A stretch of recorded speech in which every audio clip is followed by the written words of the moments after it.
Indian TV television లో కొన్ని షోల ideas వింటే మీరు షాక్ అయిపోతారు. ఏంటి ఇటువంటి ఐడియాస్ తో కూడా షోని తీయచ్చా? ఇలాంటి దిక్కుమాల ఐడియాస్ ఎలా వస్తారా మీకు? అసలు బుర్ర ఉందారా మీకు అన్నట్టు అనిపిస్తాయి అనమాట. అఫ్ కోర్స్ టీఆర్పీ వస్తుందంటే చాలు ఎంత కిందకి దిగజారమన్నా దిగజారిపోతారు. సో అలా దిగజారిపోయిన వీళ్ళని చూడలేక జనాలు మా వల్ల కాదురా బాబు అంటూ కోర్టులకు వెళ్ళి ఆ షోల మీద కేసులు వేయించి ఫైనల్ గా గవర్నమెంట్ కూడా ఇదెక్కడి క్రేజీ ఐడియా రా నాయన, మా వల్ల కాదు, మేము చూడలేం, బ్యాన్ చేసి పడదొబ్బుతున్నాం, ఇక్కడ నుంచి టెలికాస్ట్ చేయడానికి వీలు లేదు అని కోర్టే స్వయంగా బ్యాన్ విధించిన కొన్ని షోల గురించి ఈ వీడియోలో మనం డిస్కస్ చేసుకుందాం. నెంబర్ 1, పెహ్రేదర్ పియాకి. ఇది ఒక చైల్డ్ మ్యారేజ్ క్రింజ్. ఇది ఇండియన్ హిస్టరీలోనే మోస్ట్ డిస్టర్బింగ్ సీరియల్. పోతే దీన్ని సోనీ టీవీలో టెలికాస్ట్ చేసేవారు. ఈ సీరియల్ లో కథ ప్రకారం ఒక 18 ఏళ్ల అమ్మాయిని 9 ఏళ్ల చిన్న పిల్లోడితో పెళ్లి చేస్తారు. పెళ్లి చేసుకున్న తర్వాత వాడేమో పులిపెక్కిపోతూ ఉంటాడు. హీరోయిన్ చూసిన వెంటనే పాముల్లా మెలుగులు తిరిగిపోవడం, హీరోయిన్ కాన్షియస్ లో లేనప్పుడు వీడు పరిగెత్తుకుంటూ వెళ్ళి ఇంకొక తీసుకెళ్లి హీరోయిన్ నుదుటి మీద పెట్టేయడం లాంటి క్రింజ్ స్టఫ్ అంతా చేస్తూ ఉంటాడు. ఓనీ ఫ్యామిలీ పెళ్లి చేశారు, అక్కడతో ఆగారా అంటే లేదు, శోభనానికి ఏర్పాట్లు చేస్తారనమాట. ఇప్పుడు 9 ఏళ్ల కుర్రాన్ని తీసుకెళ్లి 18 ఏళ్ల అమ్మాయి ఏం చేస్తుందా రూమ్ లో? బుర్రా బుద్ధి ఉందారా ఇలాంటి కాన్సెప్ట్లు ఆలోచించడానికి? పోనీ ఇదంతా సమాజంలో మార్పు కోసం ట్రై చేస్తున్నారా? లేదు, ఇదంతా కూడా రొమాంటిక్ ట్రాక్ అన్నట్టు స్లో మోషన్ లో ఆ సీన్స్ ని తీసుకెళ్లి బ్యాక్గ్రౌండ్ లో ఒక రొమాంటిక్ సాంగ్ తో వాళ్ళిద్దరి మధ్య కళ్ళల్లో కళ్ళు పెట్టుకుని చూసేసుకుంటూ రొమాన్స్ ఫీల్ అయిపోతూ ఉంటారు. నాకు ఈ హిందీ సీరియల్ ఫ్యాంటసీలు ఏంటో అర్థం కాదు బాస్. ఒకడేమో చిన్నపిల్లని పెళ్లి చేసుకుంటాడు, ఇంకొకరితేమో చిన్నపిల్లని పెళ్లి చేసుకుంటాడు.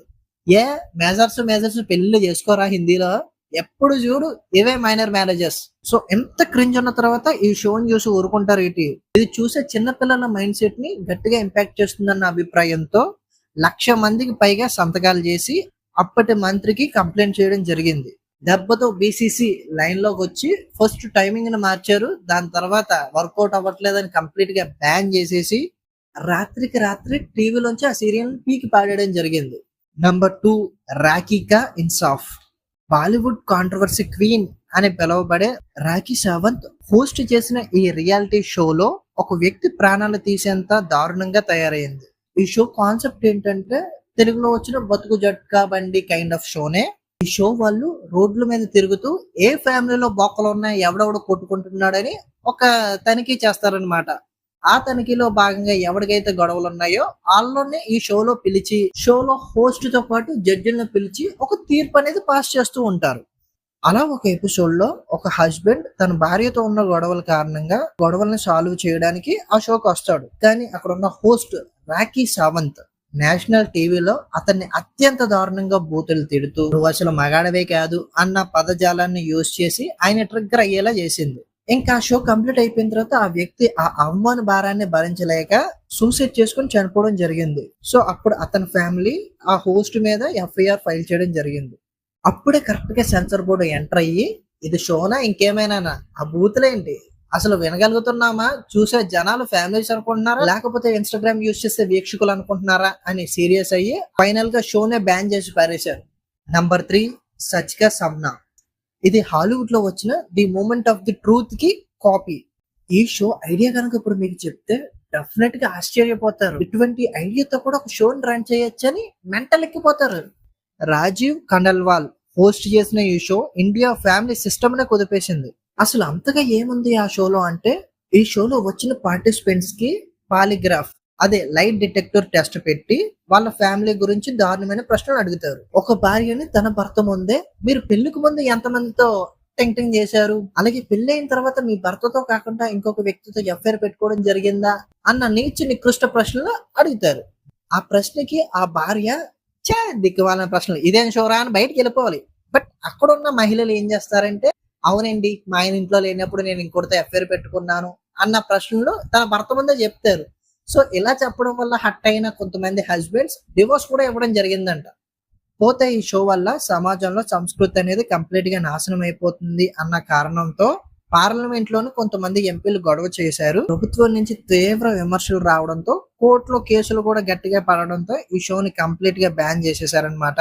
నెంబర్ 4, పతి పత్ని ఔర్ వో. టు బి ఫ్రాంక్, మనకి మనుషులు ఎలా పోయినా పర్లేదు, మాకు అల్టిమేట్ గా టీఆర్పీ ఇంపార్టెంట్ అనుకున్న వాళ్ళు మాత్రమే ఇటువంటి షోలు డిజైన్ చేస్తారు. ఎందుకంటే ఈ షో యొక్క ఐడియా చెప్తే మీకు ఫ్యూజులు ఎగిరిపోవడం కన్ఫర్మ్. పెళ్ళైన సెలబ్రిటీ కపుల్స్ కి మీరిద్దరే ఉన్నారు ఇప్పుడు, కానీ పిల్లలు పుట్టిన తర్వాత ఆడిని ఎలా చూసుకుంటారు? దానికి మీకు ఒక ఎక్స్పీరియన్స్ కావాలి కదా. కాబట్టి మేము ఒక షో ప్లాన్ చేస్తున్నాం. ఆ షో ద్వారా మీకు ఒక ఎక్స్పీరియన్స్ వస్తుంది పిల్లల్ని చూసుకోవడంలో అంటూ. బయట ఎవరినో నిజమైన పసి పిల్లల్ని తీసుకొచ్చి ఈ సెలబ్రిటీ చేతిలో పెడతారు. ఆ సెలబ్రిటీలు పిల్లల్ని చూసుకోవడం రాక నానా హింసలు పెడతారనమాట ఆ పిల్లల్ని. ఫర్ సపోజ్ వాళ్ళు ఆకలేసి ఏడుస్తున్నా వీళ్ళు వెళ్ళి టాస్క్లు ఆడుతూ ఉంటారు. అది ఎంత డిస్టర్బింగ్ గా ఉంటుందో చూడడానికి. దీంతో విసుగు చెందిన చైల్డ్ రైట్స్ కమిషన్ షోలోకి ఎంటర్ అవడం జరిగింది. అంతే, ఇంకా ఆ పసిపిల్లల్ని తీసేసి ఆ షో యొక్క ఫార్మెట్ మార్చేసి ఇదొక బ్రాండ్ న్యూ షో అని ప్రమోట్ చేసుకోవడం జరిగింది. Number 5 crime patrol Savdhaan India. Actual గా ఈ షో ఉద్దేశం ఏంటి? క్రైమ్స్ చేసే వాళ్ళు డెఫినెట్ గా ఏదో ఒక టైంలో పట్టుబడతారు. కాబట్టి క్రైమ్స్ అనేవి చేయకుండా ఉండండిరా అని చెప్తే ఈ షోని చూసే వాళ్ళు ఎలా అర్థం చేసుకున్నారు? ఓకే, ఈ షోలో క్రైమ్స్ ఎలా చేయాలని పిన్ బై పిన్ చూపిస్తున్నారు కాబట్టి ఈ ప్రొసీజర్ ని ఫాలో అవుతే మనం పోలీసులు పట్టబడకుండా ఉండొచ్చని ఈ షోను చూసి మరి కాపీ కొట్టి క్రైమ్స్ చేయడం స్టార్ట్ చేశారంట కొంతమంది. ఇది కొంతమంది క్రిమినల్స్ స్వయంగా వాళ్ళే ఒప్పుకోవడం జరిగిందంట. నాకు ఐడియాలు ఈ షో చూడడం వల్ల వచ్చే దాని ప్రకారమే మేము చెప్పడం జరిగిందని స్వయంగా వాళ్ళే ఒప్పుకోవడంతో అరే ఏం జరుగుతుందో ప్రపంచంలో అని ఆ షో యొక్క కొన్ని ఎపిసోడ్స్ ని బ్యాన్ చేయించేశారు. అట్ ది సేమ్ టైం మీరు షోలు తీస్తే తీసుకున్నారు కానీ మరి ఇంత డీటెయిల్ గా తీయకంటారా అయ్యా, వీటిని చూసి జనాలు చూసేవి ఎలా తయారవుతున్నారని గవర్నమెంట్ తీర్పు ఇవ్వడంతో వీళ్ళు రూట్ మార్చేసి ఇల్లీగల్ సంబంధాల వెనకాల పడ్డం స్టార్ట్ చేశారనమాట. నంబర్ 6 దాదాగిరి. బిందాస్ టీవీలో వచ్చే ఈ రియాలిటీ షో ఫార్మాట్ ఏంటంటే హోస్ట్లు కంటెస్టెంట్స్ ని ఫిజికల్ గా మెంటల్ గా ఫుల్ గా ర్యాగింగ్ అండ్ హ్యూమిలేట్ చేస్తారు. అది తట్టుకున్నవాడే విన్నర్. ఇది ఎంత క్రింజ్ వరస్ట్ షో అంటే ఒకరిని నువ్వు ఎంత దారుణంగా హ్యూమిలేట్ చేయొచ్చు, తిట్టచ్చు, ఫిజికల్ గా దాడి చెయ్యొచ్చు. అలా ఈ షోలో భాగంగా ఒక అమ్మాయి వచ్చి ఒక అబ్బాయిని స్లాప్ చేస్తుంది. ఆ అమ్మాయి ఎలా స్లాప్ చేసిందని ఈడు రివర్స్ లో ఆ అమ్మాయి స్లాప్ చేయడం జరుగుద్ది. ఎంత దారుణంగా ఫిజికల్ అయిపోతారు. అండ్ బూతుల గురించి చెప్పాలంటే చెవులు మోసుకోవాల్సిందే. సో ఎంత దారుణంగా ఫిజికల్ వైలెన్స్, పబ్లిక్ గా లీగల్ బౌండ్స్ ని క్రాస్ చేయడం అండ్ బేసిక్ హ్యూమన్ డిగ్నిటీని 0 లెవెల్ కి దిగజార్చేశారు అని లీగల్ ఇష్యూస్ వల్ల ఈ షోని ఆపడం జరిగింది. స్కూల్కి వెళ్ళే పిల్లలు చేసే పనులు రా ఇవి. ఎంత ఎదిగి ఎంత మెచ్యూర్డ్ అయ్యి బుల్లింగ్ చేయడానికి షో ఏంద్రా అయ్యా, బుర్ర లేకపోతే సరే. So that's the video guys.